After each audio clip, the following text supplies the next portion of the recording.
네, 우리 같이 예배하는 가정에서 예배하는 가족들 그리고 또 우리 화면을 통해서 우리 함께 예배하는 지체들에게 같이 인사하겠습니다. 우리 사랑합니다, 축복합니다. 같이 인사합니다.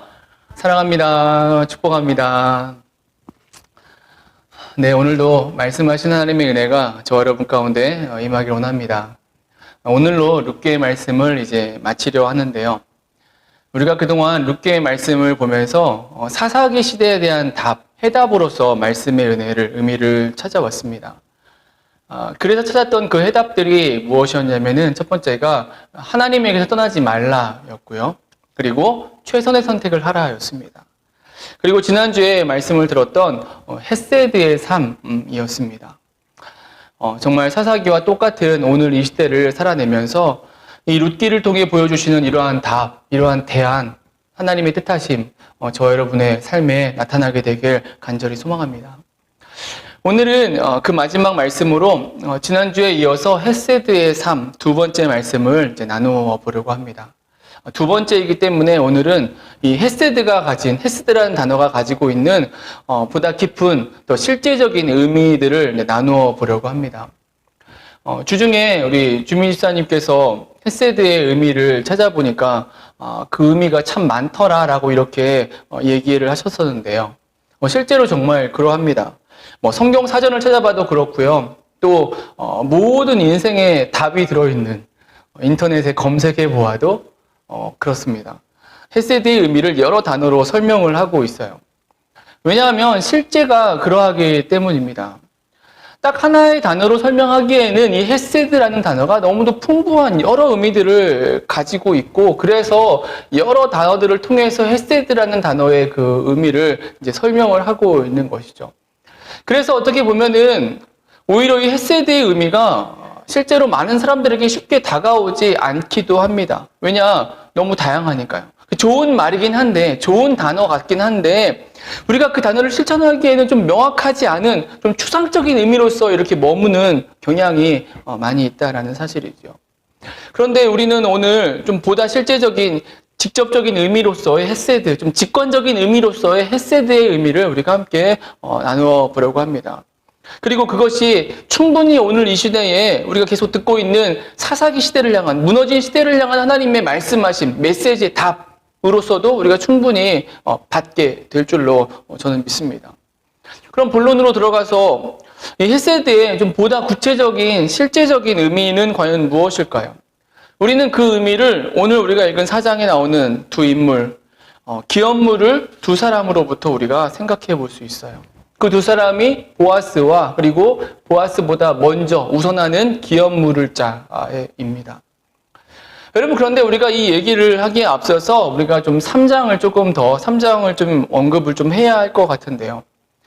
우리가 지난주에 2장의 그 전반부의 말씀을 통해서 보아스의 밭에 곡식을 구하러 나온 그 룻을 향한 보아스의 모습에서 우리가 헤세드의 의미를 우리가 나누었죠. 자신의 밭에 떨어진 곡식을 이삭을 주스러 온 그 룻을 보고 보아스가 더 이상 다른 밭에 가서 이삭을 줍지 말라라고 이렇게 곡식을 보장해주고, 그리고 그 일꾼들에게는 혹이라도 그 젊은 여인이었던 룻의 어떤 그 좀 당혹할 만한 일들, 어려운 일들에 대해서 그렇게 하지 말라고 보호해주는 그런 모습. 우리가 그런 모습들을 보면서 헤세드의 의미를 우리가 생각해 본 것입니다. 지속적인 사랑, 지속적인 자비, 은혜의 의미를 찾아봤었죠. 여러분, 그런데 그 일을 전해 들은 그 나오미가 이렇게 말을 했어요. 룻기 2장 20절인데요. 우리 같이 읽겠습니다. 나오미가 자기 며느리에게 이르되 그가 여호와로부터 복 받기를 원하노라. 그가 살아있는 자와 죽은 자에게 은혜 베풀기를 그치지 아니하도다 하고, 나오미가 또 그에게 이르되 그 사람은 우리와 가까우니 우리 기업을 물을 자 중에 하나이니라 하니라. 그러한 헤세드를 베푼 보아스를 나오미가 축복합니다. 축복하면서 분명한 사실 한 가지를 더하여 말하고 있어요. 그 사람은 우리와 가까우니 우리의 기업 물을 자 중에 하나다라는 거예요. 보아스가 나오미 가족과 가정의 친족일 뿐더러, 가까운 친족일 뿐더러 기업을 물을 자였다라는 것입니다. 여러분, 기업을 물은다, 우리가 앞에서 나눈 적이 있습니다. 앞에서 룻기 그 1장의 말씀을 전하면서 나오미가 베들레헴으로 돌아오는 최선의 선택을 하면서 나오미가 두 며느리에게 돌아가라라고 이렇게 이야기를 했었습니다. 떠나가라고. 그러면서 이스라엘에 있는 그 제도, 고엘이라는 제도를 얘기를 하죠. 그 죽은 형제에 대한 남은 형제의 의무, 다른 형제들의 의무를 이야기하면서 그 다른 형제들이 대신 결혼하고 또 자식을 낳아줌을 통해서 가문과 재산을 지키고 삶을 보호받을 수 있는 고엘이라는 제도가 있었는데 이게 기업 무르는 것이죠. 근데 나오미가 나에겐 다른 아들이 없고 그리고 내가 나이가 이미 많아서 아이를 낳을 수도 없으니 돌아가라. 너희는 자유롭게 돌아가서 너희의 삶을 살라라고 이렇게 얘기를 했던 것이죠. 그때 나왔던 단어입니다. 여러분, 그런데 이 나오미가 보아스의 이야기를 듣고 룻으로부터 그 밭에서 도움을 준 그 이야기를 듣고 나오미가 말하는 거예요. 보아스가 바로 고엘, 기업 물을 자이다. 여러분, 고엘에 대해서 레위기 25장 48절 49절에 이렇게 말씀하고 있어요. 우리 화면을 보고 같이 읽습니다. 그가 팔린 후에 그에게는 속량받을 권리가 있나니 그의 형제 중 하나가 그를 속량하거나 또는 그의 삼촌이나 그의 삼촌의 아들이 그를 속량하거나 그의 가족 중 그의 살부치 중에서 그를 속량할 것이요 그가 부유하게 되면 스스로 속량하되. 즉, 이 보아스가 나오미의 아들은 아니지만 이 고엘 제도는 가까운 친족도 가능한 제도였어요. 그래서 이 보아스가 룻과 결혼해서 가문과 재산을 이어갈 수 있음을 이제 이 나오미가 말했다라는 거예요. 아마도 나오미는 룻에게 베푼 그 보아스의 그 모습을 듣고서 아마 룻에 대한 그 보아스의 마음을 보았던 것 같아요. 느꼈던 것 같아요. 그래서 기업 물을 자로서의 보아스를 이제 생각했다라는 것이죠. 그래서 나오미가 룻에게 요청합니다. 말합니다. 보아스에게 가서 기업을 물러줄 것을 요청케 하죠. 여러분, 그게 3장에 나오는 말씀이에요. 우리가 3장을 좀 넘어왔지만은 그래서 보리타작하는 날, 그날 그 마당에서 보통 일을 끝내고 잠을 자게 되는데 보아스가 누운 그 이불 밑에 들어가라라고 이렇게 이야기를 합니다. 그래서 보아스로 하여금 기업 무르기를 요청케 하는 것이죠. 그리고 실제 룻이 그대로 순종해서 행합니다. 그리고 보아스가 그 마음을 받습니다. 그 말씀이 룻기 3장 8절 이하의 말씀이에요. 8절부터 10절의 말씀인데 우리 같이 한번 천천히 읽겠습니다. 시작. 밤중에 그가 놀라 몸을 돌이켜 본즉 한 여인이 자기 발치에 누워 있는지라. 이르되 내가 누구냐 하니 대답하되 나는 당신의 여종 루시오니 당신의 옷자락을 펴 당신의 여종을 덮으소서. 이는 당신이 기업을 물을 자가 됨이니이다 하니 그가 이르되 내 딸아 여호와께서 내게 복 주시기를 원하노라. 내가 가난하건 부하건 젊은 자를 따르지 아니하였으니 내가 베푼 인애가 처음보다 나중이 더하도다. 참 아름다운 장면이 아닐 수 없습니다. 사랑을 고백했고 그 사랑을 받아주고 있죠. 아마도 이 보아스는 룻이 젊기 때문에 젊은 남자를 좋아하지 않을까, 젊은 남자를 바랄 것 같다고 생각했던 것 같아요. 하지만 그렇게 하지 않고 나이가 있는 자신에게 온 것에 대해서 감사하면서 이 보아스가 기업 물을 그런 결심을 하고 있는 것이죠. 되게 아름다운 장면이에요. 그래서 이제 결혼만 하면 될 것 같은 그런 분위기입니다. 그런데 한 가지 문제가 있었습니다. 그것이 오늘 4장의 배경이 되어지는데요. 룻기 3장 11절, 12절도 한번 같이 읽습니다. 그리고 이제 내 딸아 두려워하지 말라. 내가 내 말대로 내게 다 행하리라. 내가 현숙한 여자인 줄을 나의 성읍 백성이 다 아느니라. 참으로 나는 기업을 물을 자이나 기업 물을 자로서 나보다 더 가까운 사람이 있으니. 문제가 있는데 그 문제는 보아스보다 더 우선하는 권리를 가진 그런 기업 물을 자가 있었다라는 사실이에요. 그래서 보아스가 행한 것이 이제 오늘 우리가 읽었던 본문 4장의 이제 내용이 되어지고 있습니다. 여러분, 4장의 내용 우리가 말씀을 읽었는데요. 보아스가 성문 앞에 장로들을 모으고 기업 물을 자, 그 우선하는 권리가 있는 그를 불러서 나오미 집안의 기업을 너희가 물어라, 네가 물어라 라고 이렇게 묻습니다. 그게 이제 3절, 4절에 우리가 읽었던 말씀이죠. 여러분, 그런데 4절 끝에 그 우선하는 자가 이렇게 얘기를 하죠. 내가 물으리라. 자기가 물으겠다라고 얘기를 하는 것입니다. 보아스는 그에게 물었는데 이 권리 있는 사람이 그럼 내가 나오미의 가정을 기업을 내가 대신 물어주겠다. 가정을 물어주겠다. 그럼 문제가 생긴 거예요. 룻과 보아스의 그 아름다운 이야기에 지금 문제가 생긴 것입니다. 이대로 가면은 룻과 보아스는 결혼할 수가 없는 것이죠. 그래서 보아스가 한 번 더 말합니다. 그리고 그의 답을 이제 하게 되는데 우리는 그 대화 속에서 이 헤세드의 보다 실제적인 의미를 우리가 이제 보게 됩니다. 5절, 6절인데요. 우리 같이 읽겠습니다. 5절, 6절 같이 읽습니다. 보아스가 이르되 내가 나오미의 손에서 그 밭을 사는 날에 죽은 자의 아내 모압여인 르멕에서 사서 그 죽은 자의 기업을 그의 여러분 세워야 할지니라 하니 그 기업 물을 자가 이르되 나는 내 기업에 손해가 있을까 하여 나를 위하여 물으지 못하노니 내가 물을 것을 네가 물으라 나는 물으지 못하겠노라 하는지라. 보아스가 다시 기업 물음의 그 상황에 대해서 그 의미를 언급을 하죠. 그러자 이 기업 물을 자가 먼저 권리가 있는 사람이 내가 물으지 않겠다라고 포기를 하는 것입니다. 그래서 결국 이 보아스가 나오미의 가정의 기업을 물습니다. 그리고 롯과 결혼을 하게 되는 것이죠. 여러분 여기에서 우리는 이 헤세드의 의미를 우리가 이제 보게 됩니다. 사실 성경은 그 우선하는 권리가 있는 자를 1절 말씀에 보면은 아무개라고 이렇게 표현하고 있어요. 아무개. 그러니까 이름이 없을, 이름이 필요 없는, 의미가 없는 사람, 하나님의 기뻐하심이 되지 않은 사람으로 표현을 하고 있어요. 그냥 아무개라고 얘기를 하고 있어요.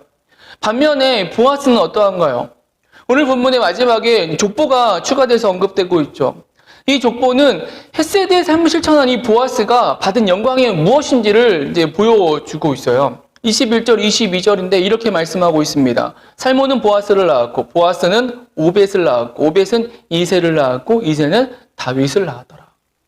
그러니까 보아스는 다윗의 증조 할아버지였던 거죠. 그러니까 보아스의 후손으로 다윗이 태어나고 더 나아가서는 시대를 거슬러서는 이제 예수 그리스도가 태어나게 되는 그 영광을 누린 자가 되었다라는 거예요. 여러분 이 차이라는 것입니다. 보아스라는 인물과 그리고 우선하는 권리가 있었던 그 아무개라는 인물이 보여주는 그 차이예요. 그리고 이 차이가 헤세드의 실제적인 의미를 보여주고 있습니다. 뭐 그 내용은 기업을 물고 기업을 물지 않고의 차이였어요. 여러분 그런데 대체 무엇이 이들의 운명을 좀 더 이렇게 가른 것일까요? 우리가 그 실제적인 이유를 이 아무개라는 사람, 먼저 기업 물을 권리가 있었던 사람의 모습에서 우리가 찾을 수 있습니다. 그는 처음에 분명 기업을 물으겠다라고 이렇게 말했습니다. 하지만 포기했죠. 그 이유가 무엇인가? 6절에 이렇게 말하고 있어요. 우리 6절 한 번 더 같이 읽습니다. 그 기업 물을 자가 이르되 나는 내 기업에 손해가 있을까 하여 나를 위하여 물으지 못하노니 내가 물을 것을 내가 물으라 나는 물으지 못하겠노라 하는지라. 기업에 자신의 재산에 손해가 있을까 하여 그랬다는 거예요. 자신에게 손해가 있을까 해서 포기했다는 거예요. 여러분 이게 무슨 말일까요? 기업을 물으겠다면 다른 가정에 기업을 물러주겠다면서 손해에 대해서 생각하지 않았다는 건가요? 그럼 왜 처음에는 왜 내가 기업을 물으겠다라고 이렇게 얘기를 했을까요? 여러분 3절에 그 답이 있어요. 3절에 이렇게 말씀합니다. 보아스가 그 기업 물을 자에게 이르되 모압 지방에서 돌아온 나오미가 우리 형제 엘리멜렉의 소유지를 팔려 함으로, 즉 모압에서 돌아온 이 나오미와 룻이 비록 먹을 것이 없어서 정착을 해야 되니까 그래서 남의 밭에 가서 이삭을 주어야 했지만은 사실은 아직 그래도 땅이 있었어요. 가문의 땅을 가지고 있었습니다. 뭐 지금 세상에서는 여러분 땅이 있으면 부동산을 통해서 그게 부동산이 재산이니까 그래서 그 땅을 통해서 부자가 되고 먹고 사는 것에 아무런 문제가 없겠죠. 아니 오히려 땅이 있음을 통해서 재산을 늘리는 그런 주요한 방법이 될 수 있을 것입니다.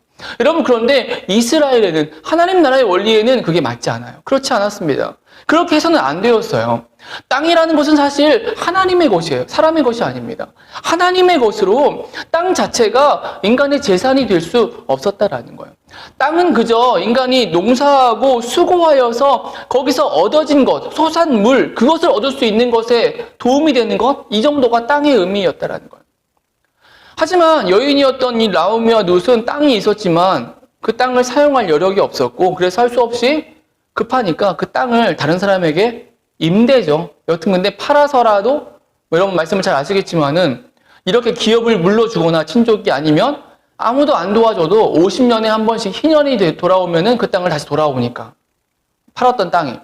여튼 그렇게 해서라도 땅을 팔아서라도 지금 먹을 것을 얻어야 되는 그런 상황에 처했다라. 그래서 땅을 팔려고 했다라는 것입니다.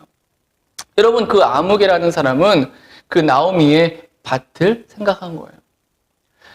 기업 물은다는 것은 이스라엘의 규례예요. 이스라엘의 전통이고 이스라엘의 법입니다. 그래서 이스라엘 사람이라면 해야만 하는 거예요. 그리고 또 이 사람은 충분히 할 수 있었어요. 재력도 있는 사람이었습니다. 그리고 나오미는 이미 나이가 늙은 사람이에요. 그래서 자식을 낳을 수 없는 사람입니다. 그렇기 때문에 이 아무개라는 사람은 이 가정에, 나오미 가정에 그 기업을 물음을 통해서 자신은 아무런 수고 없이 그 땅, 엘리멜렉이 가졌던 그들 가정이 내려오던 관리하던 그 땅을 얻을 수 있었다라는 거예요. 그러니까 보기 좋게 처음에는 내가 무르겠다라고 얘기를 한 것입니다. 하지만 보아스가 다시 일깨우죠. 나오미만 있는 것이 아니라 며느리 룻이 있다는 거예요. 이걸 강조합니다. 그래서 그 엘리멜렉의 가정을 기업 물은다는 것은 며느리 룻과 결혼해야 된다는 것이고, 그리고 거기서 낳은 아들은 다시 엘리멜렉의 가문을 이어간다는 거예요. 그리고 그 재산을 다시 그대로 가져간다는 것입니다. 그럼 결국 이 아무개라는 사람은 자신에게 돌아올 것이 없음을 알고 포기를 했다라는 거예요. 이게 실제적인 이유인 것입니다. 여러분, 이게 아무개와 보아스의 차이예요. 직접적으로 말하면은 기업 물은다는 것, 기업 물음이 가져오는 헌신, 책임, 대가였다는 거예요. 아무개라는 사람은 그냥 남들이 모두가 할 수 있는 정도의 것, 자신에게 유익이 되는 것, 생각해 보니까 충분히 나에게도 유익이 있어. 그래서 그것을 하려고 했을 뿐이라는 거예요. 남들도 하고 있고 나도 그 정도는 할 수 있고 뭐 이런 거였어요. 처음에 하겠다라는 그 결단이. 하지만 그것이 담고 있는 대가와 헌신과 책임을 보지 않은 거예요. 그리고 그것을 다시 알게 됐을 때, 그것을 보았을 때에 포기했다라는 거죠. 반면에 보아스는 그러지 않았다는 것입니다. 보아스는 처음부터 고엘의 의무를 생각했어요. 나오미 가정의 기업을 물른다는 것, 물렀을 때는 룻과 결혼하고 그 사이에 태어난 아이는 자신의 아이가 아니라 엘리멜렉의 아이로, 엘리멜렉 가정에 있는, 소리는 그냥 이쪽으로 들어갈 거예요. 가정을 잇는 아이로 다시 자신들의 땅과 재산을 가져가는. 그래서 오히려 이 보아스는 자신의 재산에 손해가 있을 것을 알면서도 기업 물을 것을 생각했다라는 거예요. 여러분, 이것이 바로 헤세드의 참 정신이고 참 의미가 되는 것입니다. 우리는 지난주에 이 헤세드의 의미를 지속적인 사랑, 지속적인 은혜라고 우리가 살펴보았어요. 여러 의미들이 있지만은 사랑, 베품, 나눔의 의미를 말하되 지속적인 또는 끊임없는 의미로 우리가 설명을 했던 것이죠. 여러분, 그런데 실은 보다 직접적으로 설명하면 그러한 의미와 함께 오늘 보아스가 보이고 있는 적어도 그 아무개라는 사람과는 다른 그런 의미가 담겨져 있다라는 거예요. 그것이 바로 보다 더한의 의미예요. 보다 더한. 더한 사랑, 더한 은혜의 의미가 되는 것입니다. 단지 더한이라고 하니까 단지 좀 많은 풍성한의 의미가 아니라 남보다, 다른 사람보다 더한의 의미라는 거예요. 세상보다 더한의 의미라는 것입니다. 여러분, 헤세드의 실제적인, 현실적인 의미예요. 세상보다 더한, 다른 사람보다 더한, 그 누구보다 더한. 누구나 다 할 수 있는, 그래서 누구나 다 해보려고 하는 그러한 사랑, 그러한 은혜, 그러한 베품이 아니라 더한 사랑, 더한 은혜, 더한 베품. 누구나 할 수 없는, 세상이 할 수 없는 그러한 사랑, 그러한 은혜, 그러한 나눔을 헤세드의 삶이라고 이야기를 할 수 있다는 것입니다. 헤세드가 가진 실제적인 의미예요. 보다 도전적인 의미입니다. 그래서 보아스는 그 헤세드의 삶을 살았고 그 더한 사랑이 가져온 복이 감히 그의 후손종에 다윗이 태어나고 이스라엘의 최고의 왕이 태어나고 그 이후에는 메시아가 태어나는 그 영광과 그 기쁨, 예수님의 족보에 보아스의 이름이 들어가는 그 영광을 받을 수 있었다라는 것이죠. 여러분, 헤세드는 더한 사랑을 하는 거예요. 더한 베품을, 더한 헌신의 삶을 살아가는 것입니다. 여러분, 그런데 가만히 보면 우리가 룻기, 이 성경 말씀이 제목이 룻이잖아요. 룻기잖아요. 우리가 앞에서 보았던 룻의 모습도 그러해요. 이 룻의 선택도 헤세드였어요. 동서였던 그 오르바와 동일하게 신실한 두 며느리였어요. 우리가 앞에서 나누었습니다. 하지만 결국 오르바는 돌아갔어요. 자신의 가족에게로. 룻만 나오미와 함께 할 수 있었죠. 우리가 그 이유를 룻기 1장의 말씀을 나누면서 하나님에 대한 고백이라고 우리가 이야기를 나누었어요.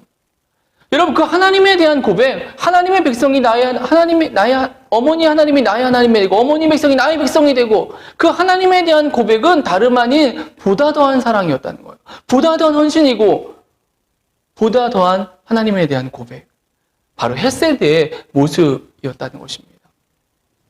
여러분, 사사기 시대에 대한 답이에요. 메시지입니다. 더한 사랑, 더한 은혜, 더한 헌신, 더한 충성, 더한 믿음의 모습이어야 한다는 거죠. 사사기가 무너진 이유는 이 헤세드의 삶을 잃어버린 것입니다. 여러분, 그렇게 사사기 같은 오늘 이 시대를 우리가 살아가는 방법, 이 시대를 거슬러 사는 방법 역시 이 헤세드의 삶을 회복하는 모습이어야 한다라는 것이죠. 오늘 우리의 삶, 이 헤세드의 삶, 보다 더한의 삶을 살아가는 은혜가 있어지길 소망합니다. 이 코로나의 상황 속에서 그래서 보다 더 위축받고 제한받는 그런 삶 속에 우리가 서 있어요. 하지만 이런 상황 속에 있을지라도 우리는 남들보다, 다른 사람들보다 세상이 당할 수 있는 그런 정도의 모습이 아니라 보다 더한 모습으로 하나님 나라 세우고 그 나라의 백성의 모습으로 살아가는 은혜가 있어지길 소망합니다. 여러분, 우리는 충분히 그런 삶을 살아갈 수 있다는 거예요. 여러분, 왜냐하면 이런 헤세드의 삶을 보여주고 먼저 실천하신 분이 예수님이기 때문에 그렇습니다. 우리가 구원받은 우리의 사랑은 이 헤세드의 사랑이라는 거예요. 여러분, 우리가 받은 사랑이 헤세드의 사랑이에요. 예수님은 죄인이 아니시죠. 죄 없으신 분이셨습니다. 그러한 예수님, 하나님의 아들이신 그 하나님이 이 땅에 오셔서 십자가의 인간들의 죄를 대신해서 죽으셨죠. 여러분, 그 예수님이 행하신 일은 결코 아무나 할 수 있는 일이 아니었어요. 바울이 로마서 말씀에서 그 예수님의 행하심에 대해 이렇게 말을 했습니다. 로마서 5장 7절로 8절 말씀인데요. 우리 같이 읽겠습니다. 의인을 위하여 죽는 자가 쉽지 않고 선인을 위하여 용감히 죽는 자가 혹 있거니와 우리가 아직 죄인 되었을 때에 그리스도께서 우리를 위하여 죽으심으로 하나님께서 우리에 대한 자기의 사랑을 확증하셨느니라. 예수님의 죽으심은 아무나 할 수 있는 것이 아니었어요. 예수님 역시 더한 사랑, 더한 열심으로 행하신 일이었다는 거예요. 여러분, 우리가 바로 이러한 사랑을 받은, 이러한 사랑을 입은 자들이라는 거예요. 그래서 우리는 이 헤세드의 사랑을 가지고, 이 정신을 가지고 우리 역시 실천할 수가 있다는 사실입니다. 보아스처럼 더한 열심, 더한 사랑을 가지고 우리가 살아갈 수가 있다는 것이죠. 예수님처럼, 이 보아스처럼 우리가 이 받은 이 헤세드의 사랑을 가지고 우리가 나누며 살아가는 그런 삶을 살아가길 소망합니다. 말씀을 마치겠습니다.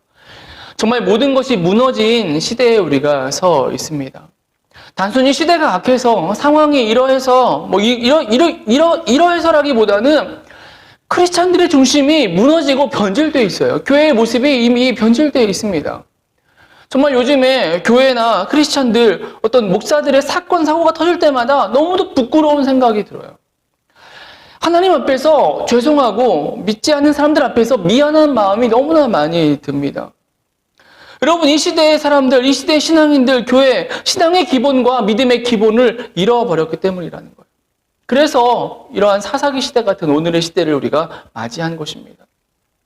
여러분, 이런 때에 우리는 다시 룻기가 보여주는 메시지에 귀를 기울여야 한다는 것이죠. 헤세드라는 거예요. 더한 사랑, 보다 더한 은혜, 보다 더한 헌신, 즉 하나님을 향한 온전한 중심으로 이 시대를 거슬러서 하나님 나라의 백성됨을 우리가 살아내야 되는 것입니다. 우리에게 주어진 또 한 주 능히 이러한 삶을 실천할 수 있기를 원합니다. 그래서 정말 하나님께서 기뻐하시는 그 믿음의 삶을 살아가는 저 여러분, 우리 그 공동체 교회가 되어지게 되길 주님의 이름으로 축원합니다. 우리 같이 한번 기도하겠습니다. 우리 말씀